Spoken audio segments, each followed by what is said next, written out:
Buenos días, profesor. Buenos días, compañeros. Soy el alumno Hernán Mauricio Valla Suárez, inscrito en el programa de Ingeniería de Sistemas y cursando la asignatura de Física Electrónica. La presente es para dar desarrollo a la guía de actividad y rúbrica unidad 1, Introducción a análisis de circuitos resistivos. Pues la presente daré entonces la contextualización basados en la revisión bibliográfica de la unidad y en los diferentes contenidos eh, que, se, que se utilizaron pues, para definir y argumentar los diferentes conceptos. Eh, tenemos que vamos a definir estos conceptos, lo que son la carga eléctrica, corriente eléctrica, tensión o voltaje, potencia eléctrica. Entonces tenemos que, de acuerdo a las investigaciones, pues las definiciones las definiciones más importantes. Entonces tenemos que las cargas eléctricas son partículas que ejercen fuerza atractiva y repulsiva entre ellas. Toda materia está formada por partículas llamadas átomos. Un átomo a su vez está compuesto por pequeños elementos. Está compuesto por protón, tiene una protón, que son los que tienen carga eléctrica positiva y se encuentran localizadas en el núcleo. Los neutrones no tienen carga eléctrica y se sitúan en el núcleo junto con los protones. Y el electrón posee carga eléctrica negativa y se encuentran en la corteza. Las cargas eléctricas están formadas por cargas positivas y negativas. Ya sabemos que las positivas pues, son los protones, las negativas son los electrones y las neutras pues, son neutrones. Se representa con la letra Q. Las cargas eléctricas se representan con la letra Q si no cambian en el tiempo, y si lo hace se representan con la Q minúscula. Listo.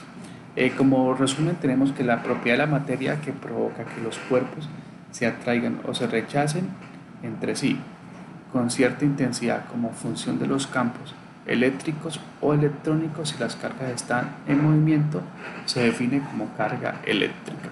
Aquí podemos mirar el dibujo donde nos hace una pues, relación gráfica de cómo es el funcionamiento y el comportamiento de los diferentes de las diferentes materias que lo conforman. Tenemos la definición de corriente eléctrica. Entonces, es una transferencia de carga que tiene un valor numérico y una dirección asociada.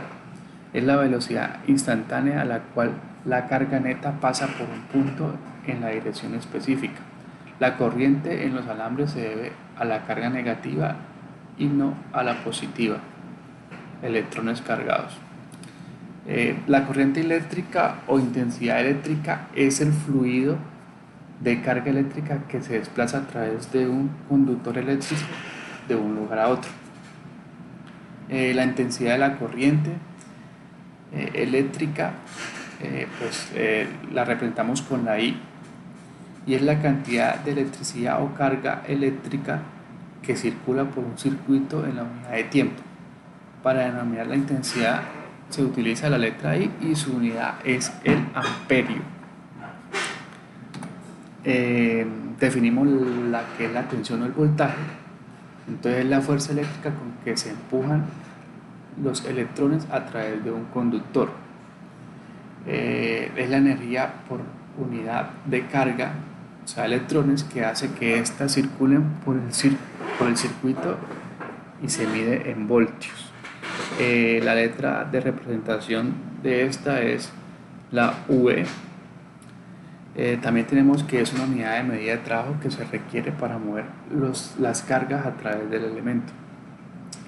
Es la presión que empuja a los electrones cargados a través de un lazo conductor. La unidad de medida del voltaje se representan por medio de la letra V, como ya lo hemos dicho anteriormente. Y pues aquí podemos ver una representación gráfica del concepto. Continuamos con la potencia eléctrica. Entonces la potencia eléctrica, pues el resumen más argumentativo, pues es la proporción de una unidad de tiempo o ritmo con la cual la energía eléctrica es transferida por un circuito eléctrico, es decir, la cantidad de energía eléctrica entregada o absorbida por un elemento en un momento determinado. La potencia eléctrica se representa con la letra P y la unidad de medida es el vatio. Teniendo en cuenta pues el ejercicio del grupo B, yo a mí se me fue asignado el estudiante número 5 y para dar respuesta a las preguntas de problematizadoras me piden lo siguiente. En el análisis de corriente directa, ¿por qué es necesario que la tensión tenga signos? Primera pregunta.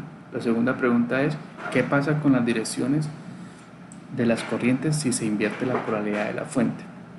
Entonces, para dar respuesta, pues me permito citar. Entonces dice, en el análisis de DC, que es la abreviación de corriente directa, es la representación. Entonces, teniendo en cuenta que la corriente directa, el comportamiento de los electrones que fluyen en un mismo sentido y son constantes en el tiempo. Teniendo en cuenta esto, entonces nos preguntan, ¿por qué es necesario que la tensión tenga signos? Entonces, primero, pues sabe que los signos, definiéndolos como positivo y negativo, o definiendo la representación como DC o CC de corriente directa o AC de corriente alterna, teniendo en cuenta estos signos, entonces, estos signos que nos permiten, primero nos permiten esquematizar una instalación eléctrica, un equipo o un dispositivo. Ya estos signos también nos van a determinar, o esta es a esquematizar, o sea, a darle, como ponerle, esquematizar hace referencia cuando los equipos pues nos traen la información de sus signos, ya si sea positivo o sea negativo. Entonces, en los equipos y los dispositivos o en las fuentes, esto nos ayuda a determinar la potencia o carga eléctrica que soporta o dónde se deben de conectar y todo eso. Por eso es importante los signos. La segunda pregunta dice, ¿qué pasa con las direcciones de las corrientes si se invierte la polaridad de la fuente?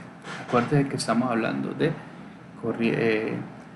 corriente directa. Entonces, al invertir la polaridad en una fuente de corriente directa bajo realización de intercambio de cables desde la posición de sus terminales positivo y negativo, causará que cambie el sentido y dirección de la corriente directa, pero no modificará su magnitud, debido a la constancia que habíamos hablado acá anteriormente